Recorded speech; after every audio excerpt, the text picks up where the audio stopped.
ભગવાને સામેથી કીધું, માગો ધ્રુવ. શું આપ બાળક તને?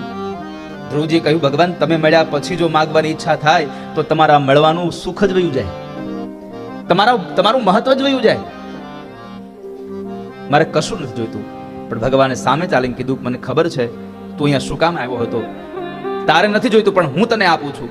તારો પિતાજી જે રાજગાદી પર બેસીને રાજા બન્યો છે એ જ રાજગાદીનો હું તને 36,000 વર્ષ માટેનો રાજા બનાવું છું. જો વાલા ભક્તો, બહુ સાંભળવા જેવો પ્રસંગ છે. ધ્રુવે ના પાડી કે મારે કશું નથી જોઈતું, તો ભગવાન એને આપી દીધું. મેં ગઈકાલે કે આગલા દિવસે કહ્યું હતું કે અપેક્ષાથી આવશો તો ખાલી પાછા જશો, અને અપેક્ષા વગર આવશો તો છલકાઈને જશો અહીંયાથી. આ એનો પ્રત્યક્ષ પુરાવો છે. ધ્રુવે કહ્યું, ભગવાન મારે કશું ન જોઈતું. ભગવાને પહેલું વરદાન આપ્યું, 36,000 વર્ષનો તને રાજા બનાવું છું. બીજું વરદાન, તને મૃત્યુના સમયે મારું દિવ્ય વિમાન તને લેવા આવશે. તારો મરણનો સમય આવશે ત્યારે મારું વિમાન તને લેવા આવશે. ત્રીજું વરદાન, હું તને આકાશમાં અવિચલ પદ આપું છું. અને ચોથું વરદાન ભગવાને આપ્યું કે જ્યાં આકાશમાં અવિચલ પદ છે ત્યાં સપ્તર્ષિઓ તારી પરિક્રમા કરતા હશે. આ ન માગ્યું એનું પરિણામ છે. માગ્યું હોત તો એટલું મળત મારા પિતાજીની ગોદમાં બેસવા દેવું. इसलिए कहता हूं, भगवान को चाहो, भगवान से कुछ न चाहो, तुम्हें केवल प्रभु ने चाहो.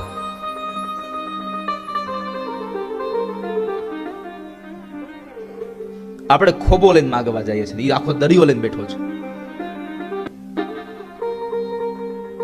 હું તો માગું ખોબો ને આપી દે દરિયો, એવું કઈક શબ્દ છે ગઝલ. ધ્રુવજી મહારાજને ભગવાને વચન આપ્યા, કચવાતા મને ઘરે આવ્યા. આપણને વિચાર આવે કે ભગવાન મળ્યા પછી હું ખોટું દુઃખ લગાડવાનું. ધ્રુવને દુઃખ એ વાતનું થયું કે મારે માગવી જોઈતી હતી મુક્તિ, અને મગાઈ ગયું બંધન બધું. સૌથી પહેલા અપરમાને વંદન કર્યા કે માં, તમે મેણું માર્યું ન હોત તો મને આ ઠાકોરજી મળ્યા ન હોત. આ ઉપદેશ એ છે કે આપણું ખરાબ કરે એનું પણ આપણે સારું ઈચ્છવું. કારણ આપણું ખરાબ કરવામાં પણ ક્યારેક આપણું સારું થવાનું હોય.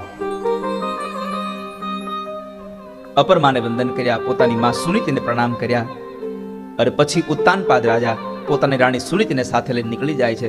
ધ્રુવજી મહારાજ મોટા થયા અને એમનું લગ્ન શિશુમાર પ્રજાપતિની ભ્રમી નામની કન્યા સાથે લગ્ન થયું. એમને ત્યાં સંતાનો થયા. 36,000 વર્ષનો રાજા એટલા માટે બનાવ્યો, યથા રાજા તથા પ્રજા. જેવો રાજા હોય એવી પ્રજા બને, અને પ્રજા પણ ભક્તિમય બને, એટલા માટે થઈને એમણે એને રાજા બનાવ્યા. પછી પોતાના ઉત્તરાધિકારીઓને રાજગાદી સોંપી દઈ અને પોતાના નિવૃત્તિના કાળમાં ઋષિકેશમાં સ્વર્ગાશ્રમની અંદર આવી અને ગંગાના ઘાટ ઉપર એમણે ભગવાનનું ભજન કર્યું. અને પરમાત્માના દિવ્ય વિમાનમાં પાર્ષદો લઈને આવે છે. એ પાર્ષદો એને વિમાનમાં બેસાડવા જાય ત્યારે મૃત્યુને પગથિયું બનાવી અને ભગવાનના ધામમાં ધ્રુવજી મહારાજ ગયા. એક 5 વર્ષનો ધ્રુવ ભગવાનનું આટલું મોટું સત્સંગ કરી શકે. આપણા 50 પૂરા થઈ ગયા તો નથી જતા સત્સંગમાં, તો હજી કાલ ઉપર મૂક્યું હોય. જુઓ, નથી અહીંયા નથી દેખાતું. આજે આગળના 3 દિવસમાં આટલી ભીડ હતી.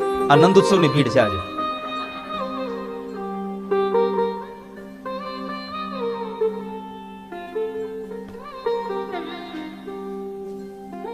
કથાની ડેટ સંભળાય ત્યારે જ નક્કી થઈ ગયું આપણે નંદોત્સવમાં જવું છે. તો પરમાત્માએ ધ્રુવજી મહારાજને પોતાના ધામના અધિકારી બનાવ્યા. એટલું જ નહીં, ધ્રુવજી મહારાજના માતુશ્રી સુનીતિને પણ પરમાત્માએ એનું ધામ આપ્યું. કેમ? તો સ્કંદ પુરાણ લખે છે, કુલમ પવિત્રમ જનની કૃતાર્થા. જે કુળમાં ભગવાનનો ભક્ત જન્મે એ કુળ ધન્ય થઈ જાય છે. જે માએ ભગવાનના ભક્તને જન્મ આપ્યો એ માં કૃતાર્થ થઈ જાય છે. અને જે ધરતીમાં ભગવાનના ભક્તનો જન્મ થાય એ ધરતી પાવન ને પવિત્ર બની જાય છે. કુલમ પવિત્રમ જનની કૃતાર્થા. તો એ ભાવ ધ્રુવજી મહારાજની કથા આપણને શીખડાવે છે કે પરમાત્માને ભજવા માટે પહેલી વાત એ છે, કોઈ ઉંમર નથી હોતી. ભગવાનને ભજવા માટેની કોઈ ઉંમર નથી હોતી. જ્યારે પણ યાદ કરો. બીજું, ભગવાનને ભજવા માટે કોઈ મુહૂર્ત જ નથી હોતું. નોટ લાવ્યા છો તો એક લખાવી દઉં. એક બહુ સારું સૂત્ર છે. તમે ભણવા આવો છો પણ કઈ લઈ નથી આવતા.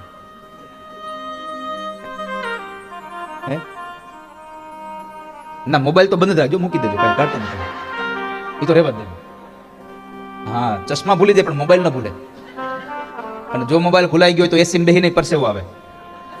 અમુક અમુકને મોબાઈલ ઘરે ભૂલાઈ જાય તો ઓફિસમાં સાંભળે ત્યારે એસી એકદમ કુલ હોય એકદમ, તોય પરસેવો આવી જાય. હવે હાલો મોબાઈલ ઘરે પડેલો છે અને જો લોક ખુલી ગયો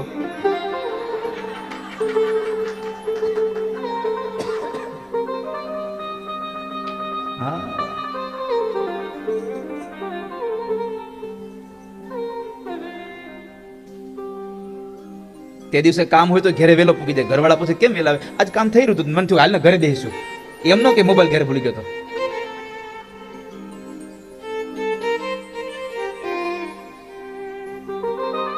એક સૂત્ર લખી રાખો આપ જીવનમાં, ખરાબ કામ કરવા માટે કોઈ મુહૂર્ત સારું નથી અને સારું કામ કરવા માટે કોઈ સમય ખરાબ નથી.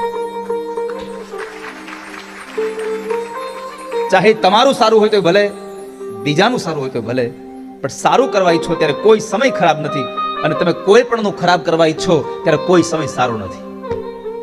આ સૂત્ર જીવનમાં લખી રાખજો વાલા ભક્તો. ધ્રુવજી મહારાજની કથાએ ઉપદેશ કર્યો કે ભગવાનને ભજવા માટે કોઈ નિશ્ચિત એવી ઉંમરની જરૂર નથી, ગમે તે ઉંમરે ભગવાનને ભજી શકો. પછી તો વેનની કથા છે, પૃથુ ચરિત્રની કથા છે કે ભગવાન રાજા બનીને આવ્યા. ભગવાન રાજા શું કામ બન્યા? એનું એક જ કારણ હતું, રાજાનો ધર્મ શું છે એ સમજાવવા માટે થઈને ભગવાન રાજા બનીને આવ્યા. યથા રાજા તથા પ્રજા. રાજાનો ધર્મ છે પ્રજાના સુખમાં સુખી રહેવું અને પ્રજાના દુઃખમાં દુઃખી રહેવું. જ્યારે આ ધરતી અનાજ આપતી બંધ થઈ ગઈ અને રાજાની જરૂર હતી ત્યારે પરમાત્મા સ્વયં પોતે પૃથ્વીનારાયણ અવતાર લઈને આવ્યા અને એમણે આ ગાય રૂપી આ પૃથ્વીનું દોહન કર્યું અને અનાજ ઉગાડ્યું. આ યજ્ઞની જો પરંપરા કોઈ લઈ આવ્યું હોય તો પૃથુ ભગવાન. એમણે યજ્ઞ કરાવ્યો, યજ્ઞથી વરસાદ થયો, વરસાદથી અનાજ થયું અને અનાજથી આ જનજીવન બધું સામાન્ય જીવતું થયું પાછું.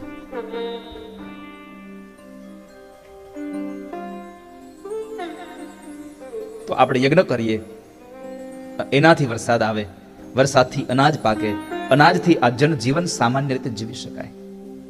તો રાજાનો ધર્મ શું છે એ બતાવવા માટે ભગવાન પૃથ્વીનું પ્રાગટ્ય થયું.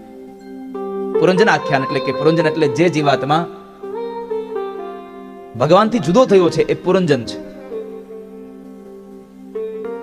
વિદુરજી મહારાજ કહે છે હું પણ પુરંજન છું, હું ભગવાનથી જુદો થયો છું. પણ ભક્તિથી ભગવાન હારે જોડાઈ શકાય છે, સત્સંગથી પરમાત્મા સાથે જોડાઈ શકાય છે. એ ભક્તિથી ભગવાન હારે જોડાય અને પુરંજન મટી જઈએ. પ્રચેતાઓની કથા કરી, ચતુર્થ સ્કંદને વિશ્રામ કર્યો. પંચમ સ્કંદમાં મનુ મહારાજના દીકરા પ્રિયવ્રતની કથા છે. પ્રિયવ્રતને કહ્યું બ્રહ્માજીએ કે તમે સંસાર ચલાવો, પણ બ્રહ્માજીના કહેવાથી એ ના પાડતા હતા કે આ સંસાર તો એક બંધન છે, મારે નથી ચલાવવો સંસાર. ત્યારે બ્રહ્માજી એને સમજાવ્યું કે આ સંસાર એ બંધન નહીં, ષડ રિપુઓને જીતવા માટેનો એક કિલ્લો છે. દાંપત્ય જીવન આપ સરખું ચલાવો. પછી એમણે બ્રહ્માજીની વાત માની અને વિશ્વકર્માની દીકરી બૃહસ્પતિ સાથે લગ્ન કર્યા. એમને ત્યાં 10 દીકરાઓ થયા, એક દીકરી થઈ. એમાં 10 દીકરાઓમાંથી 3 દીકરાઓ વિરક્ત થયા. 7 દીકરાઓને એક એક દીપનું રાજ્ય આપ્યું. એમાં જંબુદીપના રાજા આગ્નિદ્ર થયા. એમને ત્યાં પૂર્વચિતી નામની અપ્સરાથી નાભી નામનો દીકરો થયો. એમણે મેરુની દીકરી મેરુ દેવી સાથે લગ્ન કર્યા અને એણે યજ્ઞ દ્વારા યજન કર્યું અને એ યજન દ્વારા એને ત્યાં એક સંતાનમાં દીકરો થયો. એ સ્વયં પરમાત્માના અંશા અવતાર એવા ઋષભદેવજી મહારાજનું પ્રાગટ્ય થયું છે. બોલીએ ઋષભદેવજી મહારાજ કી જય. ઋષભદેવજી મહારાજનું પ્રાગટ્ય થયું. નિવૃત્તિના સમયમાં શું કરવું જોઈએ? તમે નિવૃત્ત જ્યારે થાવ ત્યારે તમારે કરવું શું જોઈએ સાચું, એનો ઉપદેશ આપવા માટે આવ્યા છે. આપણા નિવૃત્તિના કાળમાં આપણે જીવન જીવવાનું છે.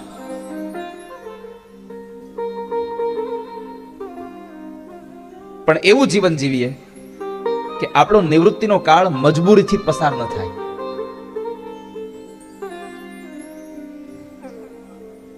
જીવન જીવવું છે તો મન ભરીને જીવાય. જીવન જીવવું હોય તો મન ભરીને જીવશો તો આનંદ મળશે, બાકી મનમાં ભરીને જીવશો તો કોઈ દી સુખી નહીં થાવ. ઘણા એ મનમાં ભરી રાખ્યું હોય મારું આને આમ કર્યું છે, મારું આને આમ કર્યું છે, આ બધું ભૂલી જાઓ. મન ભરીને જીવો, મનમાં ભરીને નહીં. પણ સૌથી મોટો ઉપદેશ અહીંયા ઋષભદેવજી મહારાજે જ્યારે પોતાના સંતાનોને, ઋષભદેવજી મહારાજના લગ્ન ઇન્દ્રની દીકરી એની સાથે થયા હતા. અને જ્યારે એના પ્રદેશમાં વરસાદ નતો વરસ્યો, ત્યારે પોતાના તપોબળને લઈને એને વરસાદ વરસાવ્યો. એટલે ઇન્દ્રએ પોતાની દીકરી જયંતીના લગ્ન ઋષભદેવજી મહારાજ સાથે કર્યા. 100 સંતાનો થયા. જ્યારે પોતાના સંતાનોને પોતાની બધી સંપત્તિઓ આપીને જતા હતા, ત્યારે ઋષભદેવજી મહારાજે પોતાના સંતાનોને પાસે બેસાડીને કીધું કે છોકરાઓ, મહાપુરુષોના ચરણની સેવા કરજો, જે સ્વર્ગનું દ્વાર ખોલાવે છે. સત્સંગ તમારા સ્વર્ગનું દ્વાર ખોલાવે છે અને કુસંગ તમારા નરકના દ્વાર ખોલાવે છે. સંતાનોને સારી શિખામણ આપી, સત્સંગનો મહિમા બતાવી અને ઋષભદેવજી મહારાજ તીર્થયાત્રા માટે, ભ્રમણ માટે નીકળી ગયા. એમાં 81 દીકરાઓ હતા, કર્મકાંડી બ્રાહ્મણ બન્યા છે. 9 દીકરાઓએ યોગનો માર્ગ લીધો, 9 દીકરાઓ રાજમાર્ગને પામ્યા. અને એમાં સૌથી મોટા દીકરા હતા જે ભરતજી, એ ચક્રવર્તી રાજા બન્યા. અને એના ભરતજી મહારાજના નામ પરથી આપણા દેશનું નામ પડ્યું હતું ભરતખંડ. અને એ ભરતખંડ, એ રાજ આપણું ભારત દેશ. ભાગવતજીમાં લખ્યું છે કે 11 અર્બુદ વર્ષ સુધી ભરતજી મહારાજે રાજ્ય કર્યું છે. 11 અર્બુદ વર્ષ. તો એટલા વર્ષો સુધી રાજ્ય કરી પછી પોતાના ઉત્તરાધિકારીઓને પોતાની રાજગાદી સોંપી દઈ પુલહાશ્રમની અંદર ગંડકી નદીના કિનારે ભગવાનનું ભજન કરવા ગયા. અને ત્યાં થયું શું? આ કથા બહુ મોટો ઉપદેશ કરે છે કે જ્યારે ભગવાનનું ભજન કરવા ગયા તો ત્યાં ભગવાનનું ભજન કરતા કરતા એક હરણનું બચ્ચું પાણીમાં તણાતું હતું. એટલે દયા આવી, એટલે એને બચાવ્યું અને એના આશ્રમની અંદર લઈ આવ્યા, એની દેખભાળ રાખવા માંડ્યા. પણ કરુણા એ થઈ કે દયા હતી એ આસક્તિમાં પરિવર્તિત થઈ ગઈ. આપણે કોકડા ઉપર આવેલી દયા આસક્તિમાં પરિવર્તિત ન થાય એની કાળજી રાખવી જોઈએ. હરણના બચ્ચાને બચાવવું હતું એ ખોટું નહોતું, પણ બચાવ્યા પછી એમાં આસક્ત થઈ ગયા કે એના વગર રહેવું મુશ્કેલ થઈ ગયું, એ ખોટું હતું. અને અંતે એક વખત ઘટના એવી જ ઘટી કે પછી તો રોજ આખો દિવસ જે હરી હરી થતું હતું એના બદલે વધારે હરીને થવા લાગ્યું. અને હરણનું બચ્ચું એકવાર મોટું થઈને ભાગી ગયું તો એને જંગલમાં ગોતવા માટે ગયા ભરતજી મહારાજ. અને હરીણ કરતા કરતા મર્યા તો બીજો જન્મ એનો કાલંજર પર્વતમાં હરણ તરીકે થયો. અંતે યામતી સા ગતિ. માટે આ કથાનો ઉપદેશ છે કે આપણો અંત સમયે જેમાં આપણી મતિ હશે ને એવી જ આપણી ગતિ થશે. માટે અંત સમયે ભગવાન યાદ આવે એવું કરવું જોઈએ. અંત સમયે પરમાત્મા આપણી જીભ પર રહે, એનું નામ આપણા હૈયામાં રહે, આપણા મનમાં ભગવાનનું નામ રહે, આપણી આંખમાં પરમાત્માની મૂર્તિઓ રહે, એવી કૃપા કરે ભગવાન. એવું જીવન જીવવું જોઈએ. બીજો જન્મ હરણ તરીકે થયો. એ જન્મમાં એને જ્ઞાન હતું ગયા જન્મનું, એટલે ભગવાનનું ભજન કર્યું. હરણનું શરીર છૂટ્યું તો એક અંગિરસ ગોત્રના બ્રાહ્મણને, ત્યાં બ્રાહ્મણને 2 પત્નીઓ હતી. એમાં એક પત્ની દ્વારા એક જોડલું થયું, દીકરો ને દીકરી, અને એક પત્ની દ્વારા એક દીકરો થયો. જે જોડલું હતું એમાં જે દીકરો હતો એ ભરતજી મહારાજ પોતે હતા. મા બાપે મોટા કર્યા પણ બોલ્યા નહીં, કેમ કે ગયા જન્મનું જ્ઞાન હતું. બ્રાહ્મણો ગાયત્રી મંત્ર બોલવા કીધું તોય બોલ્યા નહીં. બોલું તો પાપ થાય ને, બોલવું જ નથી. ભરતજી મહારાજ કશું બોલ્યા નહીં. સમય વ્યતીત થયો અને એમાં માતા પિતા મૃત્યુ પામ્યા. સાવકા ભાઈની હારે રહેવાનો વારો આવ્યો. સાવકા ભાઈને ખબર પડી કે આ કઈ ભણવામાં ધ્યાન દેતો નથી, એટલે કીધું તારે ભણવું ન હોય તો વાડીએ જઈને ધ્યાન રાખો, આપણા પાકનું ધ્યાન રાખો. તો ભરતજી મહારાજ વાડી આવ્યા. આવીને જ્યાં જુએ છે તો મોલાતની અંદર જે કઈ અનાજ હતું એ ચકલાઓ ખાતા હતા. તો ભરતજી મહારાજ આનંદિત થઈને બોલ્યા કે રામ કી ચિડિયા રામ કા ખેત, ખાલો ચિડિયા ભર પેટ. તમે તમારા પેટ ભરીને ખાવ, બધું તમારું જ છે. જેનું ખાતા હતા ને એને નહોતી ખબર, બાજુવાળાએ જઈને એની ચાડી ખાધી. હા, અમુક ને ટેવ બહુ હોય, જરીક તું મૂકી આવે અને આગ નાનામાંથી જ મોટી થાય. બહુ મોટી આગ લાગી એટલે એમને એમના ભાઈએ કાઢી મૂક્યા ઘરમાંથી કે તારે જો ખેતરનું કામ જો ન કરવું હોય તો મારા ઘરના રોટલા ન બગાડીશ, નીકળી જા. ભરતજી મહારાજ નીકળી ગયા. એ તો મસ્તીમાં હતા, પોતાની જંગલમાં ગયા. તો જંગલના રાજા ભીલને ત્યાં એમની બલિ ચડાવવા માટે લઈ ગયા. તો એની ના હતી જ નહીં. કેટલાય દિવસોથી નાયા થયો નતો. તો કેટલાય દિવસથી સ્નાન નહોતું કર્યું. પેલા લોકો સૈનિકોને પકડીને લઈ ગયા યજ્ઞમાં, એને સ્નાન કરાવ્યું, એના કપાળમાં તિલક કર્યું, ગળામાં માળા પહેરાવી. તો ભરતજી મહારાજે બધાને પગે લાગી કીધું, સારું થયું ભાઈ, તમારા શરીરને ધોયું, આ શરીરને તમે સાફ કર્યું, સારું થયું. આ શરીરને તમે હાર પહેરાવ્યો. અને પછી એને મારવા માટે જ્યારે જાય છે ત્યારે સ્વયંમાં ભદ્રકાળી પોતે પ્રગટ થયા. અને એ ભદ્રકાળીએ તમામ મારાઓને મારી અને ભરતને બચાવ્યા.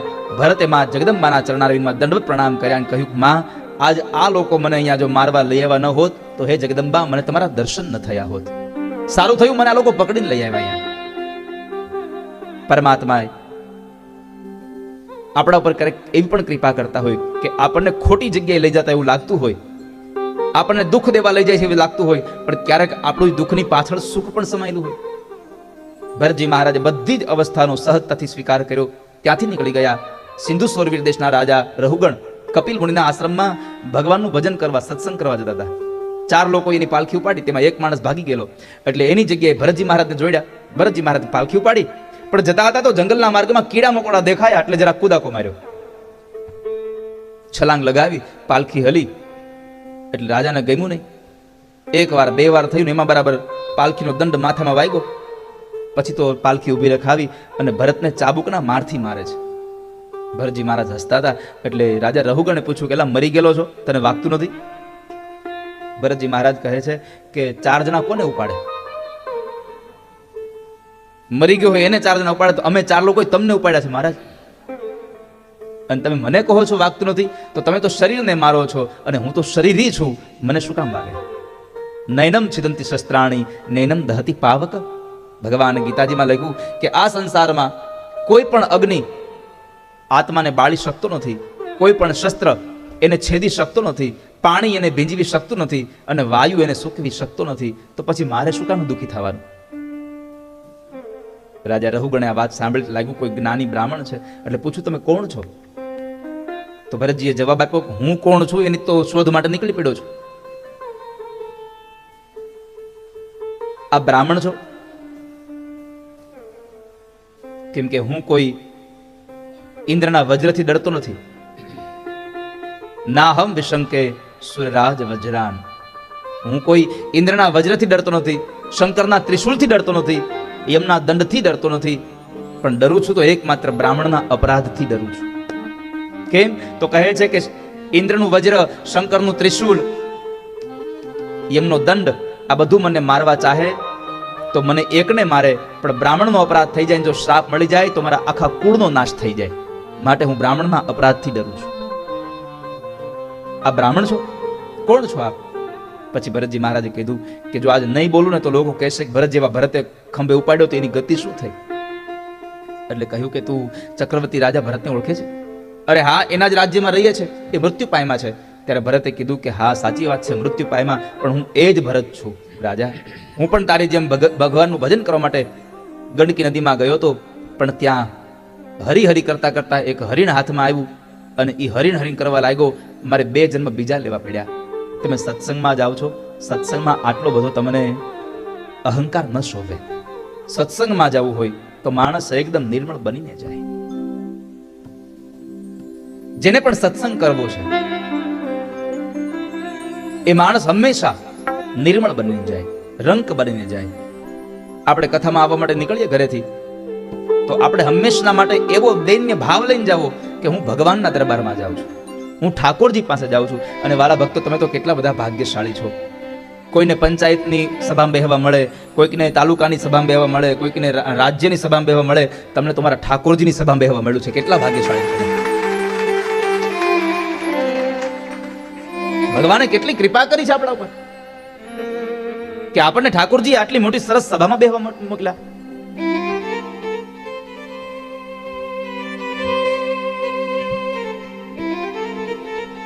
માટે જેને જેને પણ સત્સંગમાં જવું છે એ માણસ હંમેશા રંક થઈને જાય. એ માણસ કાયમના માટે દૈન્ય ભાવ લઈને જાય.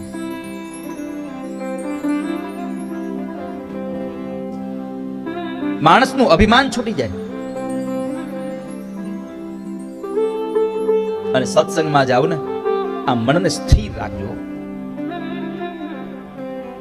આ મન એકદમ એકાગ્ર ચિત્ત સાથે અહીંયા બેસવું જોઈએ.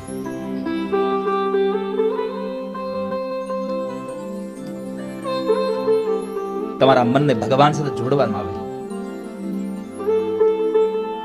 આપણું મન બહુ આમ તેમ દયા કરતું હોય ને તો કથામાં બેસી ત્યારે આંખો બંધ કરી દેવી, આંખો બંધ કરીને સાંભળવી, જેથી કરીને બીજા ત્રીજાના મોબાઈલમાં આપણી નજર ન જાય. નહીં તો બાજુવાળો મોબાઈલ કાઢે ત્યાં જોઈએ એને શું આવ્યું આમાં, અરે એને જે આવ્યું તારું કર. ગમે તેટલા દાન ગમે તેટલા પુણ્ય કરશો,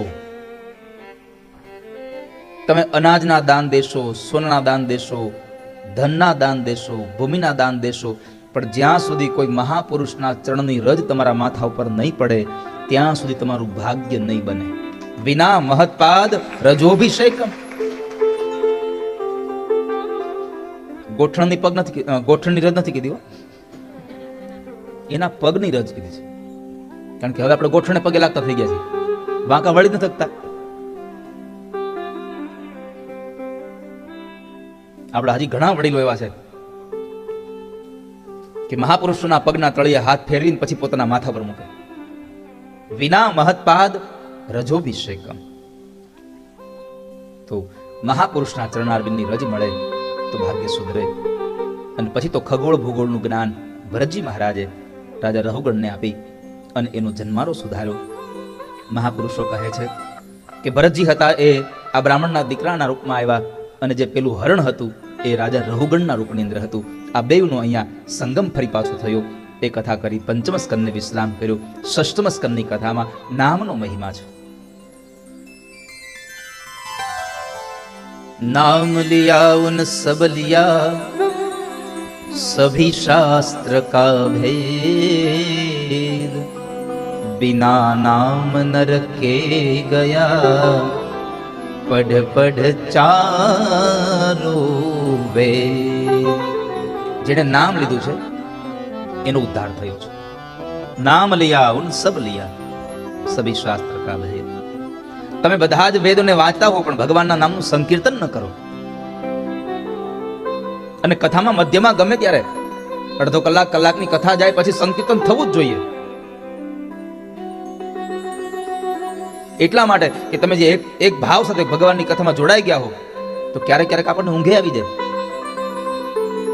એ જગાડવા માટે આ કીર્તન છે. અને કથામાં તો હોય જ નહીં જવાનું કોઈ દિવસ. અને કથામાં તમારી બાજુમાં કોઈ હુઈ જતો હોય તો કાઢી મૂકવાનો, એ ભાઈ પાછળ વયો જા. દેવી ભાગવતમાં લખ્યું છે કે કથામાં આવીને જે સુઈ જાય એ બીજા જન્મમાં અજગર બને.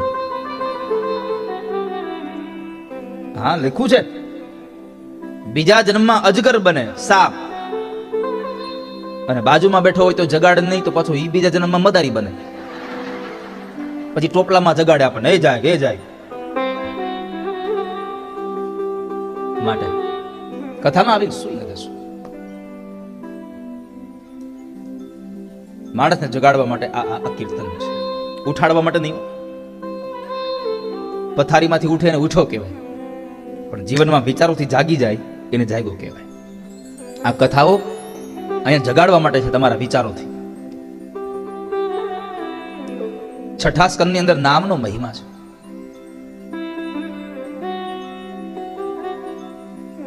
નામ એક એવું સાધન છે જેનાથી માણસ ભવસાગર તરી જાય છે.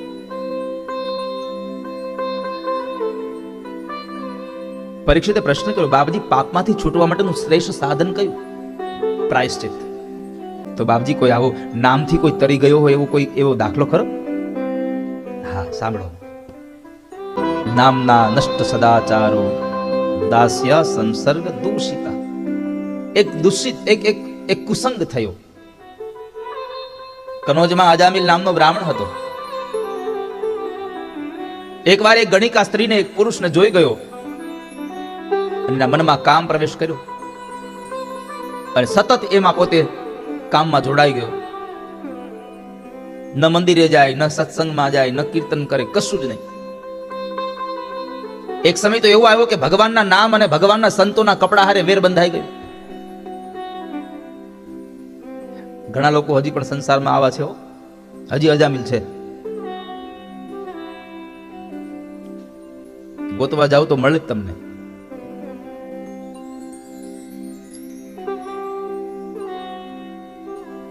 આવી સરસ કથા થતી હોય ને તો એ બેઠો બેઠો એ ગામને નવા મેસેજ કરતો હોય, હવે આવા હું પૈસા વેડફવાના, આવા હું પૈસા ખોટા ખર્ચ કરવાના, અહીંયા સમય ને પૈસાનું વેસ્ટ થાય છે બધું. એને ખબર નથી ભગવાનની કથામાં જે પૈસો વપરાય એ પૈસો અને જે સમય તમે વાપરો છો એ બધું ઇન્વેસ્ટ થાય છે, વેસ્ટ નહીં. આ તમારું ઇન્વેસ્ટ છે. અને યાદ રાખજો, લખી રાખજો તમારી જિંદગીની નોટમાં કે તમે આવા કાર્યમાં વાપરેલું તમારું કરેલું ઇન્વેસ્ટ તમે જે ધાર્યું હશે એના કરતાં વધારેમાં વધારે તમને બેનિફિટ આપવા વાળું છે. કોઈનો ભાર ન રાખે મુરારી, વ્યાજ સહિત પાછું આપે બનમાળ. કોઈ દી કોઈનો ભાર ન રાખે.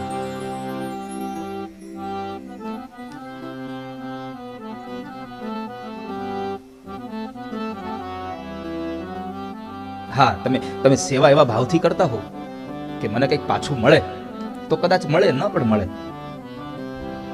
પણ નિસ્વાર્થ ભાવે તમે કાંઈ અપેક્ષા વગર જ્યારે તમે કંઈક કરી દો છો ને ત્યારે તમે ધાર્યું ન હોય એવા મળે. એક સત્ય ઘટનાનો દાખલો તમને કહી દઉં, પછી આગળ કથામાં જઈએ.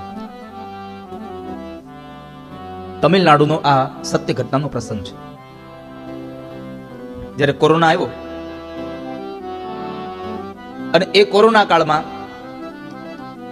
ઘણા બધા એવા પરિવાર હતા જેની પાસે જમવાનું નહોતું.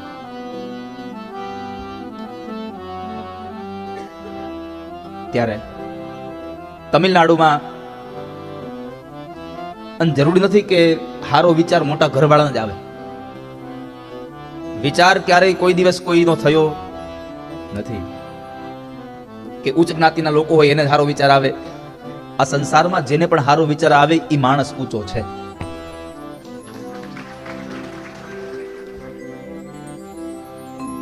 મોટા અવાજે બોલો, આજનો લગભગ મારો સુવિચાર છે. કદાચ મોટા અવાજે બોલો તો બધા સાંભળે એવું જરૂર નથી, પણ વાત મોટી કરો બધા સાંભળવા તૈયાર થશે. તમારી વાત મોટી હોવી જોઈએ, અવાજ મોટાની જરૂર નથી. તો જ્યારે લોકો પોતાના ઘર વખરીના સામાનના પોટલાઓ માથે બાંધી અને એની હારે નાના નાના છોકરાઓ રડતા રડતા જ્યારે પગમાં ચપ્પલ વગરના જતા હતા, ત્યારે એક વાળંદનું કામ કરનાર, એક વાળ કાપનાર એક માણસ, એની 13 વર્ષની દીકરી એના પિતાજી હારે ત્યાં બેઠી હતી. એટલે એણે એને પૂછ્યું કે પપ્પા આ બધા ક્યાં જાય છે? તો કહે છે કે બેટા એ તો આ કોરોના છે ને એટલે પૈસા નથી એની પાસે, એટલે જમવાનું નથી, એટલે એ લોકો ક્યાંક જમવા જાય છે. એની પાસે રહેવાનું મકાન નથી હવે, તો એને જમવાનું, તો કહે છે કોઈ કે ક્યાંક ભંડારો ચાલુ કર્યો છે ત્યાં જમશે. તો પપ્પા આપણે એને ન જમાડાય. એટલે એના પપ્પાએ કીધું બેટા આપણી પાસે ક્યાં પૈસા છે? આટલા બધા લોકોને જમાડવા કેટલા પૈસા જોઈએ? 13 વર્ષની દીકરી કીધું કે પપ્પા તમને યાદ છે તમે મારા ભણવા માટેથી ઓલા પૈસા ભેગા કરો છો, એ 5 લાખ રૂપિયા ભેગા થયા છે આપણા, તો હાલો ને આપણે 5 લાખમાં આ લોકોને જમાડી દઈએ. એના પપ્પા કહે છે તું ગાંડી થઈ છો, તારે કાલ સવારે તારું ભણવાનું ચાલુ થશે, મારે પૈસા ક્યાંથી લાવવા? તો કહે પપ્પા પૈસા તો બીજી વખત મળશે, પણ આ લોકો ભૂખા મરી જશે તો આનંદ જીવન ક્યાં મળશે બીજી વખત? સત્ય ઘટનાનો દાખલો છે. આને ક્યાં મળશે આવું જીવન? હું નહીં ભણું તો ચાલશે, અને તમારથી થાય તો મને ભણાવજો, નકર કાંઈ વાંધો નહીં, પણ આપણે આને જમાડી દઈએ. પપ્પા 13 વર્ષની દીકરી માટે 5 લાખ રૂપિયા ટીપે ટીપે ભેગા કરેલા. એ 13 વર્ષની દીકરીએ પોતાના 5 લાખ રૂપિયા ભણવાના બદલે આ ગરીબોના જમવા માટે આપી દીધા. હવે આવું કોઈ મેસેજ હોય એટલે તો મીડિયામાં તો કંઈક બ્લાસ્ટ થવાનું જ. અને મીડિયા વાળાએ ચગાવ્યું કે જુઓ નાના ઘરની એક દીકરી, મજૂર ઘરની એક 13 વર્ષની દીકરીએ પોતાના ભણવાના પૈસા આ ગરીબોને જમાડવા માટે લગાડી દીધા. આ મેસેજ ફરતો ફરતો તમિલનાડુ સીએમ ઓફિસમાં ગયો. હવે સીએમ ઓફિસમાં ગયો એટલે સીએમ ને અધિકારીઓ બધા આ દીકરીને મળવા આવ્યા. આખો કાફલો લઈને સીએમ મને મળવા આવ્યા. ચારે બાજુ પોલીસ નામ તે દીકરી અરે બધા ફોટા પડાવે. અને ત્યારે એમણે સીએમે જાહેર કર્યું કે આ દીકરીએ પોતાના ભણતરના 5 લાખ રૂપિયા જ્યારે ગરીબો માટે જમવા આપી દા, તો આથી તમિલનાડુ સરકાર જાહેર કરે છે કે આ દીકરી જ્યાં સુધી ભણશે ત્યાં સુધીનો બધો ખર્ચ સરકાર પોતે આપશે. જ્યાં સુધી ભણે ત્યાં સુધીનો, જ્યાં પણ ભણવું હોય ત્યાં સુધીનો બધો જ ખર્ચ તમિલનાડુ સરકાર આપશે. આવો જ્યારે મેસેજ આવ્યો, આ મેસેજ પેપરમાં ગયો, મીડિયામાં ગયો, એટલે વાત તમિલનાડુ સરકારમાંથી ઉડતા ઉડતા દિલ્હી પીએમ ઓફિસમાં ગઈ.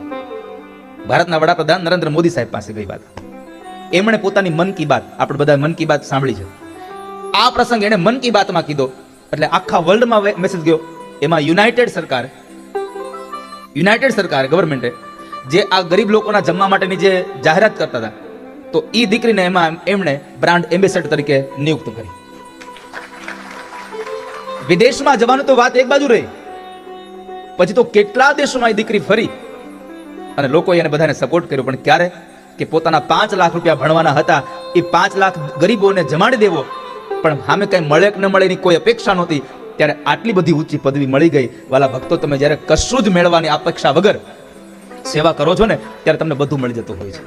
કોઈનો ભાર ન રાખે મુરારી, વ્યાજ સહિત પાછું આપે વનમાળે.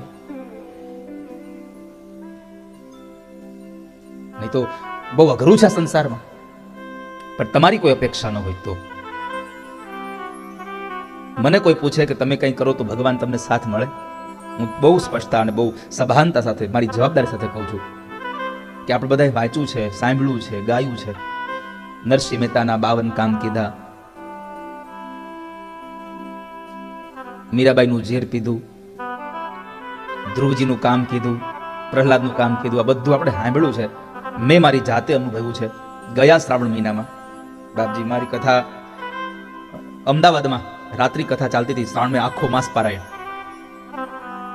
બધા જેટલા લોકોએ સાંભળી છે ખબર હશે.